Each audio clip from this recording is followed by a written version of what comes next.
हरे कृष्णा। सभी वैष्णव के चरणों में नमस्कार। ओम अज्ञानतिमिरान्धस्य ज्ञानाञ्जनशलाकया चक्षुरुन्मीलितं येन तस्मै श्रीगुरवे नमः। श्रीचैतन्यमनोभीष्टं स्थापितं येन भूतले स्वयं रूपः कदा मह्यं ददाति स्वपदान्तिकं। वाञ्छाकल्पतरुभ्यश्च कृपासिन्धुभ्य एव च पतितानां पावनेभ्यो वैष्णवेभ्यो नमो नमः। श्रीकृष्णचैतन्य प्रभु नित्यानन्द श्री अद्वैत गदाधर श्रीवासादि गौरभक्तवृन्द। हरे कृष्णा कृष्ण कृष्ण हरे हरे, हरे राम राम राम हरे हरे। सभी वैष्णव का स्वागत है आज के महाभारत कथा में।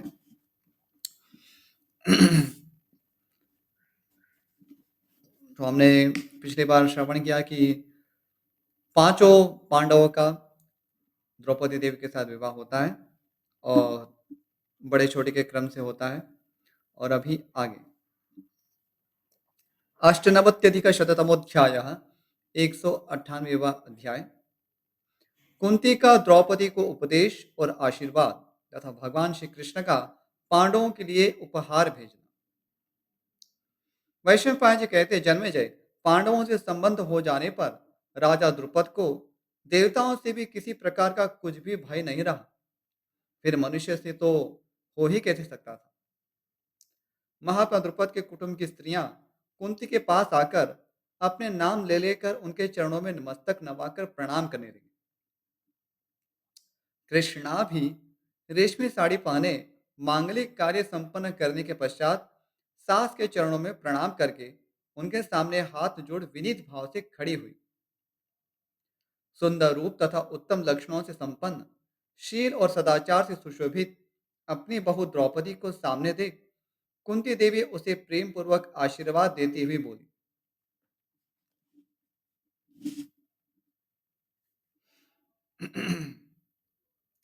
तो महारानी कुंती कह रही है, बेटी, जैसे इंद्राणी इंद्र में, स्वाहा अग्नि में, रोहिणी चंद्रमा में, दमयंती नल में, भद्रा कुबेर में, अरुंधति वशिष्ठ में तथा लक्ष्मी भगवान नारायण में भक्तिभाव एवं प्रेम रखती हैं, उसी प्रकार तुम भी अपने पतियों में अनुरक्त रहो।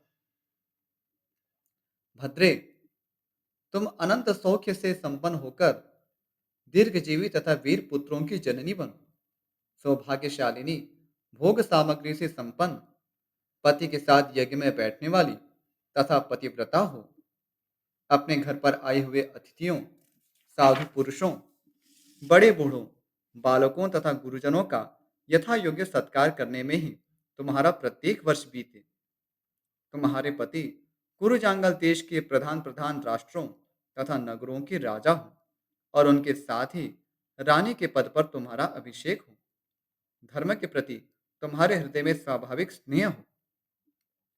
तुम्हारे महाबली पतियों द्वारा पराक्रम से जीती हुई इस समूची पृथ्वी को तुम अश्वमेध नामक महायज्ञ में ब्राह्मणों के हवाले कर दो। कल्याणमयी गुणवती बहू, पृथ्वी पर जितने गुणवान रत्न हैं वे सब तुम्हें प्राप्त हों और तुम 100 वर्ष तक सुखी रहो।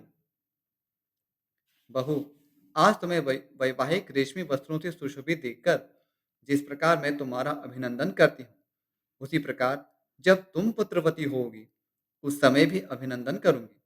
तुम सद्गुण संपन्न हो।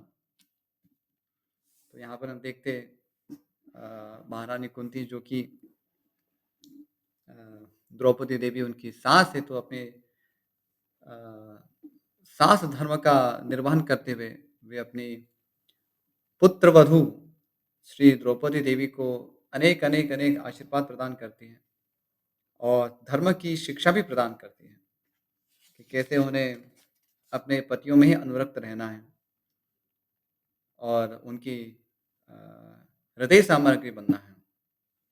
वस्तुतः यही एक स्त्री के लिए धर्म है, अपने पति को संतुष्ट करना, धर्म के अनुसार उनकी सेवा करना और उनके हृदय में स्थान प्राप्त करना। तो चूँकि हम आज जो भी मार्गदर्शन प्राप्त कर रहे हैं, वो मीडिया से, मूवीज़ से, इसलिए उसमें जो भी एक एक प्रकार का जो एक अभद्र आचरण देखने में आता है, उसी को हम जीवन का सत्य मान बैठते हैं। हमें लगता है कि कोई एक हीरो है, कोई एक हीरोइन है, वो एक-दूसरे के प्रति कामुक भाव से आकृष्ट हो रहे हैं और फिर कहीं अ, विचित्र प्रकार से जो रति क्रीड़ा कर रहे हैं, बेढंगे कपड़ों में और इस प्रकार से जीवन है और इसी को फिर हम अनुकरण कर बैठते हैं। लेकिन जीवन में जो मधुरता है, जो वास्तविकता है, उस सबको हम कहीं दूर छोड़ देते हैं। हम ये नहीं समझ पाते कि अ, जो माधुर्य रस भगवान ने प्रदान किया है भौतिक जगत में, आध्यात्मिक जगत में भी है, लेकिन जो वास्तविक जो माधुर्य रस जो है, उज्ज्वल माधुर्य रस जो कि भगवान श्री श्री राधा कृष्ण के मध्य देखा जाता है, उसी का जो प्रतिबिंब स्वरूप भी जो माधुर्य रस इस संसार में भगवान ने दिया है, वो भी कितना पवित्र होता है, उसकी हमें कल्पना तक नहीं है। तो हम अ, कई बार भक्तों में भी हम जब कहते हैं कि स्त्री-पुरुष जो संबंध है वो एक इस भाव-बंधन का कारण है, वो मोक्ष के परिप्रेक्ष्य से वो सत्य है। मोक्ष की दृष्टि से देखें तो वो संबंध जो है, वो घातक है। घातक इस प्रकार से स्त्री के लिए घातक नहीं है, क्योंकि स्त्री यदि अपने पति में अनुरक्त है, धर्म के अनुसार, तो उसके लिए घातक नहीं है। प्रभुपाद कहते हैं कि उससे अ, यदि वो अधिक कुछ ना भी कर पाए अपने जीवन में, तभी उसे आगामी जन्म एक पुरुष का मिलेगा, क्योंकि वह अपने पति में अनुरक्त है। पति धार्मिक नहीं है, किसी प्रकार से धर्म पालन नहीं करता है, तब भी इतना तो और यदि वे जो स्त्री स्वयं भक्ति का अनुशीलन करती है, तो वो अपने बल से पति का भी उद्धार कर सकती है। तो ये सब उसमें विचार है। लेकिन जो माधुर्य रस जिसको हम जड़ रस कह के कई बार उसकी हम अवहेलना करते हैं, लेकिन वो जड़ रस अधिकतर बद्ध जीवों के लिए वो एक ज़रूरत है और ज़रूरत होने से वो अ, ए इसका यह अर्थ भी नहीं है कि वो अनवांटेड है। बद्धावस्था में कोई ज़रूरत है, तो वो एक अनवांटेड ज़रूरत भी नहीं है। यानी कि अनावश्यक नहीं है वो। क्योंकि भगवान का एक वैभव है, भगवान की एक विभूति है और इसलिए अ, उसका पवित्र स्वरूप दिखना समाज में वो ज़रूरी है, जिससे कि सभी लोग उस परम माधुर्य की ओर आकृष्ट हो सकें। तो वो को अकारण नहीं है। यदि कल्पना करें कि हमारे पास अ, जो भी माधुर्य रस या जड़ रस जिसे हम कहते हैं, एक भौतिक जगत में जो देखा जाता है माधुर्य रस, यदि उसका कोई दृष्टांत नहीं है, उत्तम दृष्टांत नहीं है, तो हम केवल भगवान श्री कृष्ण की जो परम पवित्र लीला है, जिसके ना तो हम कभी साक्षी रहे, जिसको हमने कभी देखा नहीं, केवल श्रवण किया है, तो उसके प्रति हम कैसे स्वाभाविक रूप से आकृष्ट हो पाएँगे? जैसे वैदिक वाङ्मय में एक तर्क दिया जाता है, उसको कहते हैं शाखा चंद्र न्यायः। शाखा चंद्र न्याय अर्थात चंद्र को इंगित करने के लिए आकाश में चंद्रमा है, लेकिन वो दिख नहीं पा रहा है, किसी कारणवश। बीच में बहुत सारे अवरोध कोई हो सकते हैं, वृक्ष है, पर्वत है इत्यादि। तो अ, कोई व्यक्ति अ, किसी को चंद्रमा का दर्शन कराने के लिए ये कहे कि देख उस वृक्ष को देख रहे हैं, उस वृक्ष के यहाँ एक उसकी एक शाखा जो है, उस शाखा के नीचे देखिए। फिर देखो आपको एक चंद्रमा का दर्शन होगा। तो वस्तुतः वो उस वृक्ष की शाखा के नीचे चंद्रमा नहीं है, लेकिन चूँकि वो सीधे चंद्र को नहीं देख पा रहा है, इसलिए वो ज़रूरी है कि उसको पहले तो वृक्ष दिखाया जाए। वृक्ष के जो एक शाखा के नीचे दृष्टि करने से जो चंद्रमा दिखते हैं, उसका वो दर्शन कराया जाए। तो इसे कहते हैं शाखा चंद्र न्याय। तो उसी प्रकार संसार में भी जो अ, जड़ रस जो है, जड़ रस में ये माधुर्य रस, वात्सल्य रस, ये सारे सारे जो रस है, जो दास्य रस है, दास्य, वात्सल्य, सख्य, माधुर्य, ये सारे रस अपने पवित्र रूप में हो सकते हैं और होने भी चाहिए। और ये एक ज़रूरत भी है, क्योंकि नहीं तो हम फिर पाप में प्रवृत्त होते हैं। जीवन में कोई जब रस ही नहीं होता है, तो व्यक्ति पाप ही करेगा ना। जब जीवन नीरस हो जाता है, तो व्यक्ति क्या करेगा फिर? बिना रस के तो जीवित नहीं रह सकता। तो इस तरह से वो एक ज़रूरत भी है। और दूसरा, जो परम माधुर्य है, यानी अ, भगवान श्री राधा कृष्ण की जो दिव्य लीला है, उस माधुर्य रस को समझने के लिए भी कुछ संकेत तो ज़रूरी है। यदि संसार में उसका हम कोई दृष्टांत नहीं देखते हैं, तो हमारे लिए कठिन, इसलिए ये एक कटु सत्य है, लेकिन हम देख पा रहे हैं कि जब समाज में ऐसे हमारे उत्तम दृष्टांत नहीं होते, आदर्श दंपति हम जब नहीं देखते हैं, तब फिर जो भगवान श्री कृष्ण की जो लीलाएँ हैं, उसको समझना भी कई बार कठिन हम कठिन लगता है। लोग उस स्तर तक नहीं पहुँच पाते और कहीं न कहीं ऐसे या तो निराश हो जाते हैं कि हमारा वो स्तर नहीं है, और दूसरा एक है कि कहीं न कहीं समझौता कर लेते हैं। अपने जीवन से, भक्ति से भी समझौता कर लेते हैं। ये मान लेते हैं कि अभी तो ठीक है, भगवान के प्रति हम कृत्रिम रूप से एक ऐसा भाव बना लेते हैं, जिसे हम कई बार प्राकृत सहजया कहते हैं।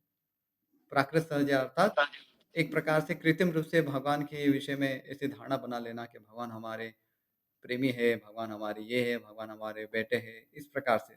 तो जो उचित नहीं है।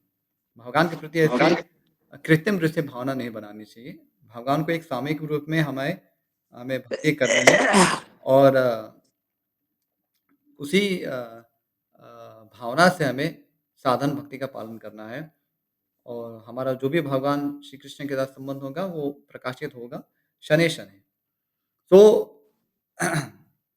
तो जब हमारे पास शाखा चंद्र न्याय के अनुसार शाखा ही नहीं है, तो चंद्र जो कि हमारे दृष्टि से बहुत दूर है, वो देखना बहुत मुश्किल होता है। तो ये होना चाहिए।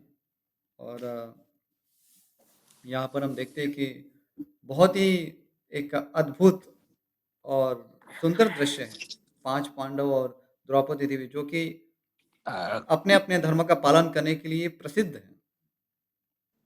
तो ऐसे महापुरुषों के जब हम चरित्र सुनते हैं, देखते हैं, और कितना अच्छा होगा कि जब उनको हम देख पा रहे होंगे व्यक्तिगत रूप से, तब कितना ये सरल होता है। तो एक तो जीवन को जीना भी सरल होता है, और उस जीवन को जो परम गंतव्य है, भगवान श्री श्री राधा कृष्ण का जो पवित्रतम शुद्ध माधुर्य रस है, उसको हम समझ भी पाएँगे। तो अन्यथा वो मुश्किल है। क्योंकि माधुर्य रस या माधुर्य प्रेम जो है, उसमें कितना समर्पण होता है। तो हम तो समर्पण इस शब्द से कोसों-कोसों दूर हैं। आज जो विकृत रूप से जो दिखाया जाता है चलचित्रों में, उसमें तो समर्पण का कोई स्थान ही नहीं है। वहाँ तो बस एक-दूसरे को केवल एक जैसे हमको एक होता है ना, कोई एक भोग्य पदार्थ हम जब देखते हैं, कहीं जाते हैं, "अरे! ये बहुत बिस्कुट अच्छा लगता है, चलो खरीद लेते हैं।" तो हम बस यहाँ पे खरीदते नहीं हैं, इतना ही है। बाकी हम उसको एक भोग्य पदार्थ के रूप में देखते हैं, एक-दूसरे के शरीरों को। तो अब ऐसे जब चेतना रहेगी, तो वहाँ कहाँ प्रेम होगा? प्रेम का वहाँ पे गंध भी नहीं है। तो अब इसका अर्थ ये नहीं कि भगवान ने जो सृष्टि बनाई है, उसमें कोई दोष है। भगवान ने तो बहुत परम पवित्र सृष्टि बनाई है। तो जैसे भगवान निर्दोष है, पवित्र है, वैसे उनकी जो सृष्टि है, उनका क्रिएशन है, वो भी फ़ॉल्टलेस है, उसमें कोई दोष नहीं है। अत्यंत निर्दोष भगवान का क्रिएशन है। लेकिन उसको हमें समझना होगा, किस प्रकार से भगवान ने सभी के लिए ये ऐसी व्यवस्था बनाई, जिससे कि हम अ, जल्दी से शुद्ध हो सकें, और अ, भगवान श्री कृष्ण के निकट हम जा सकें। तो यहाँ पर ऐसा एक हम दृश्य देख रहे हैं, तो इसको हम समझने का प्रयास करें। ये सारे जो प्रसंग है कई बार लग सकता है कि एक तो एक भौतिक धरातल पर ही लग रहे हैं। किसी का विवाह हो रहा है, फिर वहाँ पर वस्तुओं का आदान-प्रदान हो रहा है। इसमें क्या वैशिष्ट्य है? वैशिष्ट्य अ, है और उसको जब हम गहराई से समझेंगे, तब उसको हम और अधिक उसको एप्रिशिएट कर पाएँगे। अस्तु तो आगे बढ़ते हुए वैशंपायन जी कहते हैं जन्मेजय तदनंतर विवाह हो जाने पर पांडवों के लिए भगवान श्री कृष्ण ने वैदूर्य मणि जटित सोने के बहुत से आभूषण, बहुमूल्य वस्त्र, अनेक देशों के बने हुए कोमल स्पर्श वाले कंबल, मृगचर्म, सुंदर रत्न, शैयाएं, आसन, भांति भांति के बड़े बड़े वाहन तथा वैदूर्य और वज्रमणि, वज्रमणि यानी हीरे से खचित सैकड़ों बर्तन भेंट के तौर पर भेजे। तो ये पहले ऐसा ईश्वर हुआ करता था और भगवान श्री कृष्ण जो कि एक संबंध में लगते हैं, द्रौपदी जी के भाई लगते हैं। अ, तो प्रसन्न होकर वे सारे गिफ्ट भेज रहे हैं और अर्जुन के साथ भी उनका संबंध है, पारिवारिक संबंध है। रूप, यौवन और चातुर्य आदि गुणों से संपन्न तथा वस्त्राभूषणों से अलंकृत अनेक देशों की सजी धजी बहुत सी सुंदरी सेविकाएं भी समर्पित की। इसके सिवा अमेय आत्मा मधुसूदन ने सुशिक्षित और वश में रहने वाले अच्छी जाति के हाथी, गहनों से सजे हुए उत्तम घोड़े, चमकते हुए सोने के पत्रों से सुशोभित और सधे हुए घोड़ों से युक्त बहुत से सुंदर रथ, करोड़ों स्वर्ण मुद्राएं तथा पंक्ति में रखी हुई सुवर्ण की ढेरियां उनके लिए भेजी। अब ये सब भेंट थी। धर्मराज युधिष्ठिर ने अत्यंत प्रसन्न होकर भगवान श्री कृष्ण की प्रसन्नता के लिए वह सारा उपहार ग्रहण कर लिया। यहाँ पर देखिए ददाति प्रतिगृह्णाति गुह्यम आख्याति पृच्छति भुंक्ते भोजयते चैव षड्विधम प्रीति लक्षणम। उसी का यहाँ प्रदर्शन हो रहा है। तो भगवान श्री कृष्ण भी अपने भक्तों के साथ वस्तुओं का आदान प्रदान करते हैं। तो यहाँ पर सबसे पहले तो उन्होंने अपनी बहन अ, द्रौपदी है उनको दिया है और जो ये सारी वस्तुएं भी भेंट कर रहे हैं एक मित्र के रूप में, एक हितैषी के रूप में। इससे प्रेम बढ़ता है और महाराज युधिष्ठिर भी इस प्रेम संबंध को वे सहर्ष स्वीकार करते हैं। तो प्रतिगृह्णाति, महाराज युधिष्ठिर के द्वारा प्रतिगृह्णाति का पालन हो रहा है और भगवान श्री कृष्ण के द्वारा ददाति सिद्धांत जो है उसका पालन हो रहा है। तो इससे प्रेम बढ़ता है। वस्तुओं का इतना मूल्य नहीं होता है। कई बार हम सोचते हैं अरे हीरा है या मोती है या इतने हाथी है, घोड़े हैं, वस्तुओं का अपने आप में कोई मूल्य नहीं है। वस्तुएँ तो प्रेम के विनिमय के लिए होती हैं। और जब तक हम इस प्रेम शब्द के निकट नहीं है, तब तक फिर हमें यही सारी चीज़ें अधिक महत्वपूर्ण लगती हैं। इसलिए अ, जो प्रेम जो कि हाईएस्ट इमोशन है, संसार के हाईएस्ट इमोशन है ये प्रेम, तो उसको समझने के लिए व्यक्ति का हृदय शुद्ध होना चाहिए। जैसे माता है, शिशु है, दोनों के मध्य जो एक प्रेम संबंध होता है, एक वात्सल्य का जो एक भाव होता है, तो उसमें कितना समर्पण होता है ना? तो व्यक्ति यदि अ, उसने कभी वात्सल्य यदि समझा नहीं होगा, तो कैसे वो समझ पाएगा कि ईश्वर उनसे प्रेम करते हैं? तो ये एक समझने का विषय है। तो हम जो भी दया, करुणा समझ पा रहे हैं, वो हम अपने माता-पिता की कृपा के कारण, उनकी करुणा के कारण हम समझ पा रहे हैं कि कोई हमें प्रेम करता है। तो ईश्वर भी हमें प्रेम करते होंगे, ये तथ्य समझ में आता है। सो इसी प्रकार से जो माधुर्य है, उसी के विषय में भी ऐसा ही है। तो भगवान ने जो कुछ भी रचा है, उसमें कोई दोष नहीं है। जो मिसिंग है, वो एक पवित्र चेतना। हम उस पवित्र चेतना से बहुत दूर जा चुके हैं, इसलिए फिर हम वस्तुओं में आनंद ढूँढते हैं। वस्तु में फिर इसमें फिर हमारे शरीर भी आ गए। हम शरीरों को भी एक जैसे वस्तु की तरह देखने लगते हैं। तो हमारी शरीर कोई वस्तु नहीं है और संबंध कोई ऐसी वस्तु ही नहीं होती है। तो हम सार रूप में कहा जाए तो हम जो एक पवित्र संबंध होने चाहिए इस सृष्टि के साथ, इस सृष्टि के कर्ता के साथ, वो सब कुछ हम भुला चुके हैं। तो उसी को पुनर्जागृत करने के लिए ही ये भक्ति है। तो भक्ति के द्वारा हम समस्त सृष्टि के साथ जुड़ते हैं।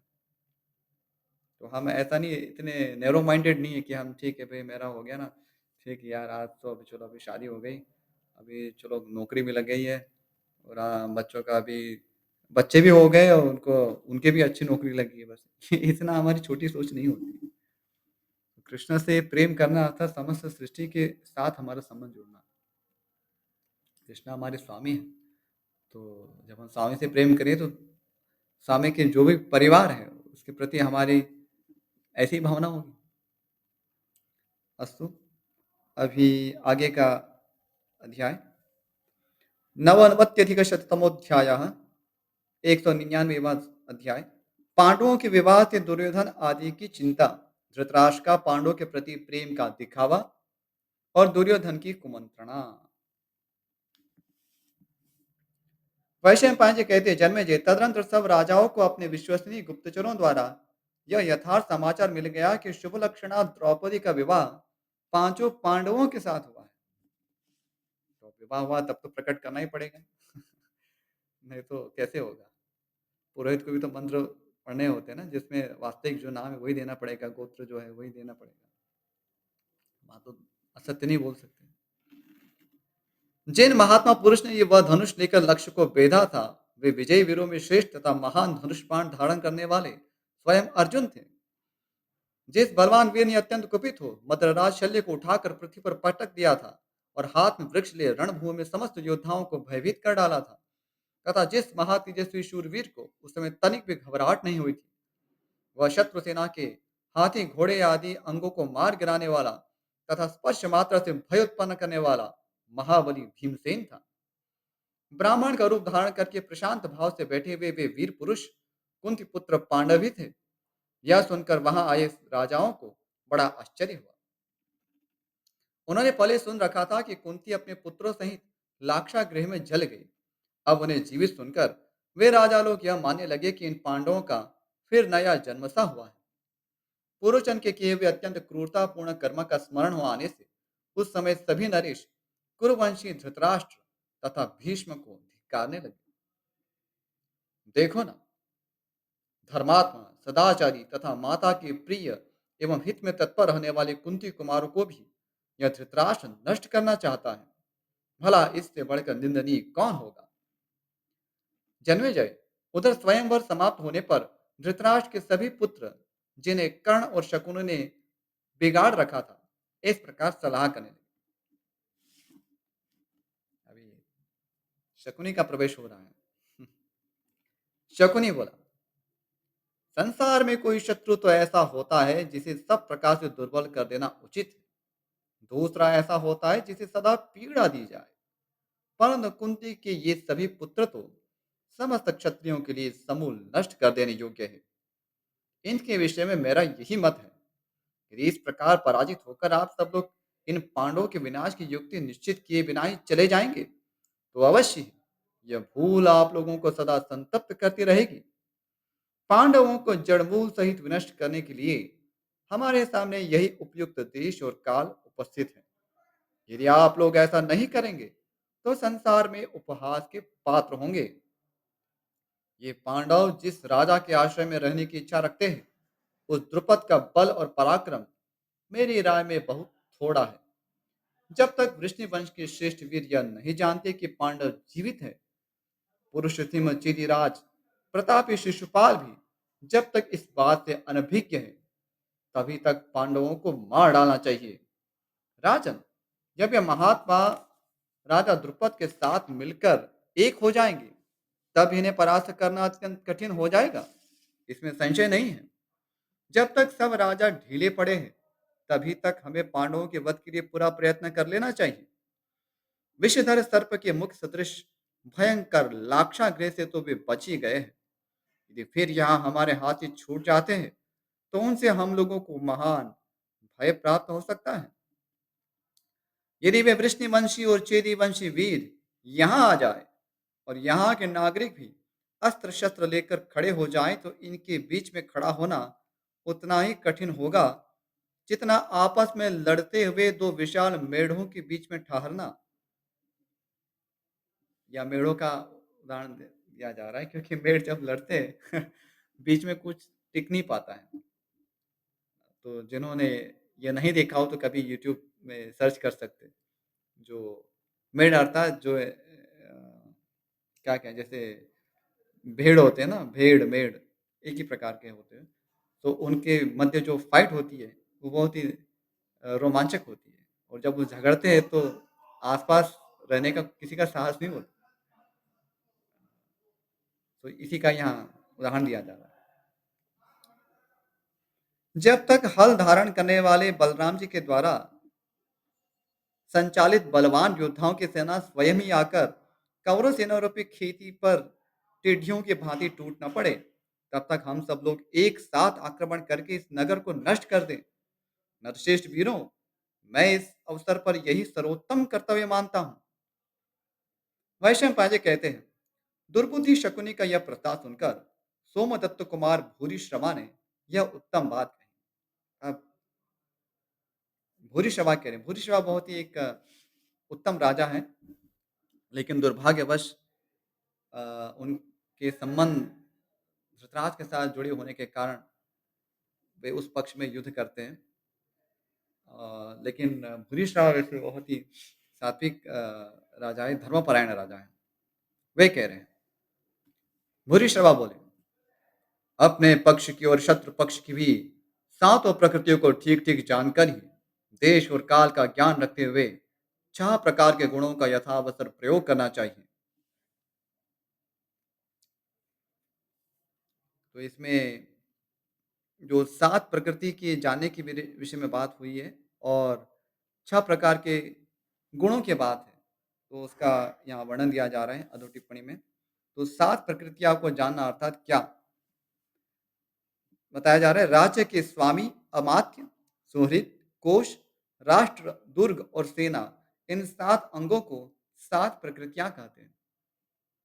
तो शत्रु के सामने जब हम लड़ते हैं, तो सबसे पहले ये 7 प्रकृति के विषय में जानना ज़रूरी है, अन्यथा पराजय हो सकती है। फिर 6 प्रकार के गुणों की बात की थी, कि 6 प्रकार के गुण भी जान लेने चाहिए शत्रु के साथ लड़ने के पूर्व। तो ये 6 गुण हैं, संधि, विग्रह, यान, आसन, द्वैधी भाव और समाश्रय। विशेष रूप से ये राजनीति में बहुत ही इम्पोर्टेंट एस्पेक्ट है। संधि, विग्रह, यान, आसन, द्वैधी भाव और समाश्रय। तो राजाओं के साथ क्या संबंध रखना, कैसे उनके साथ बर्ताव करना। आज के कॉन्टेक्स्ट में यदि देखा जाए तो जैसे हमारा मिनिस्ट्री ऑफ एक्सटर्नल अफेयर्स जिसे कहते हैं, विदेश मंत्रालय जो है, तो उस प्रकार का कुछ यहाँ दृश्य है। तो शत्रु के साथ कैसे संबंध रखना या मित्रों के साथ कैसे संबंध रखना, तो ये सब कुछ उसमें गणित इसमें सब गिनती होती है।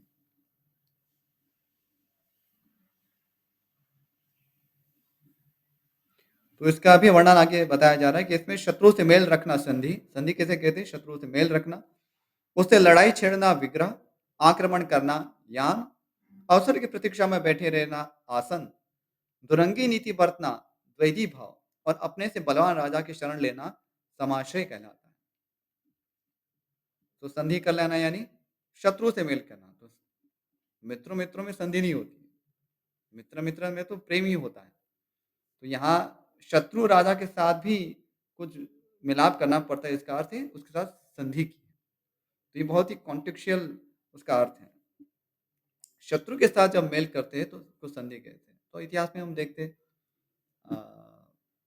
जब यहाँ पर मुगलों का शासन था, उस समय विशेष रूप से अ, कुछ ऐसे राजा थे जिनको उनके साथ हमेशा घर्षण बना रहता था। तो वे कभी मुगल उनके साथ इन ऐसे राजाओं के साथ संधि बना लेते थे, कभी युद्ध छेड़ देते थे। तो ये सब देखना पड़ता है, क्योंकि समय की माँग ऐसी होती है कि उस समय वो स्टेप लेना ही श्रेयस्कर होता है। तो एक संधि हुआ, फिर लड़ाई करना उसके साथ, उसके उसे कहते हैं विग्रह। फिर आक्रमण करना, उसको यान कहते हैं। तो उसमें टेक्निकल भेद है। लड़ाई छेड़ना, उसमें यदि हम समझ सके तो एक नहीं होगा क्योंकि यहाँ पे उसको पृथक रूप से बताया गया है। तो अ, यहाँ मैं अर्थशास्त्र का विशेषज्ञ तो नहीं हूँ, लेकिन जितना भी मुझे इस विषय में सुना हुआ है, तो एक तो है कि जो एक विग्रह की जहाँ तक बात आती है, तो आमने-सामने घोषित करना कि हम आपसे युद्ध करना चाहते हैं, वो एक टेक्निकली एक विग्रह है। लेकिन किसी भी प्रकार का आक्रमण करना, ज़रूरी नहीं है कोई युद्ध के माध्यम से ही हो। तो जहाँ तक मुझे लगता है कि इसी की यहाँ बात हो रही है, तो शत्रु के ऊपर आक्रमण करना, सीधे या टेढ़े किसी भी प्रकार से, वो यान है। फिर अवसर की प्रतीक्षा में बैठे रहना, तो वेट एंड वॉच स्ट्रैटेजी जो है, कि अभी देखें, क्या जब उचित अवसर आएगा, तब हम उस समय सोचेंगे कि क्या करना है। तो मौन रहना उस समय, प्रतीक्षारत रहना, उसे कहते हैं आसन। और दुरंगी नीति बरतना, उसे द्वैधी भाव कहते हैं। तो 2 प्रकार की चाल चलना। तो एक प्रकार से हाथ मिलाना भी और एक प्रकार से पीछे से कपट करना, यानी शत्रु का नाश कैसे हो, इसके विषय में भी प्लानिंग करना। तो ये द्वैधी भाव है। और समाशय अपने से बलवान राजा की शरण लेना। तो कई बार समाशय लेना पड़ता है, नहीं तो उसी समय नष्ट होने का भय होता है। फिर वो बात अलग है कि जब हम बलवान होंगे तब उस पे आक्रमण करेंगे, लेकिन उस समय तो स्थिति को सँभालते हुए समाशय लेना होता है। तो ये राजनीति के संदर्भ में ये सारे टर्म्स हैं। अस्तु यहाँ समय भी हो चुका है और भूरिश्रवा जी बहुत ही अच्छे उपदेश दे रहे हैं, अच्छी सलाह दे रहे हैं, तो उसको हम आगे फिर सुनेंगे। अस्तु इस विषय में यदि कोई प्रश्न हो, कोई जिज्ञासा हो, तो आप पूछ सकते हैं। जी, ब्रेयन की बहुत जिज्ञासा है। जी ब्रेयन पूछो। हरे कृष्णा प्रभु जी। हरे कृष्ण, कहिए। प्रभु जी आपने बोला ये कुंती महारानी द्रौपदी को आशीर्वाद दे रही है, हुँ, तो मेरे मन में ये संशय हुआ कि द्वापर युग में तो लोग बहुत मतलब लंबा जीते थे, लैक्स लैक्स ईयर्स जीते थे। हुँ, तो उन्होंने इस प्रकार से क्यों बोला कि 100 वर्ष सुखी रहो? हुँ। बहुत अच्छा प्रश्न है। जहाँ पर ये वर्णन आता है, उसमें हम उसको देखते हैं।